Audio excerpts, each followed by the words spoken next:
હે guys, good morning everyone. સવારમાં આવી જોઈને થઈ જાય રેડી. અત્યારે છે વોટિંગનું પરિણામ તો નથી પોતે આપણે દુકાને ભાઈ આ ભાઈ દેખાતા થઈ અને ફોનમાં લાવ્યું મત ગણતરી કીધું કોણ જીતશે ને કોણ હારશે. તો અહીંયાથી નીકળી જાય આ ભાઈ કે આપણે જવું છે ભાઈ એટીએમ ઉપાડવા પૈસા. તો અહીંયાથી પહોંચે ને ભાઈ આની અંદર નાખ્યું આપણું એટીએમ ને આવી ગયા સીધા પૈસા બાર જ ભાઈ લઈ લીધા આપણે પૈસા ને અહીંયાથી આપણે પાછા નીકળી જાય ને અહીંયાથી હવે આવી ગયા અમે એમએસ ફૂડની અંદર કરવા ભાઈ નાસ્તો. તો આવી ગયા આપણા બ્રેડ પકોડા. તો બ્રેડ પકોડા ખાઈને ભાઈ આવી ગયો આપણી ગુલ્ફી. તો આપણે ભાઈ ગુલ્ફી પણ ખાઈ લીધી. ભાઈ આ ભાઈની ગુલ્ફી ખાવાની સ્ટાઇલ જ કોઈક આખી અલગ છે. તો અહીંયાથી વારે વારે બાઇકનો સેલ ને અહીંયાથી આપણે આવી ગયા દુકાને. ભાઈ દુકાને આપણને ખબર પડી કે જ્ઞાનીબેન જીતી જશે. જ્ઞાનીબેન ભાઈ 20,000 મતથી એની થઈ જાય ભાઈ જીત.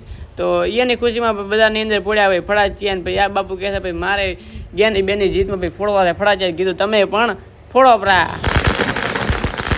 તો અહીંયાથી આવ્યા આપણે ઘરે વખત આવશે ભાઈ બરફ ગોળો ખાવાડો. અહીંયાથી આવ્યા બરફ ગોળાને લારીને આવી ગયો આપણે ગોળો. ભાઈ આજનો વ્લોગ થાય પૂરું મળે તમે બીજા વ્લોગ બાય બાય ને સબસ્ક્રાઈબ કરવાનું ના ભૂલતા.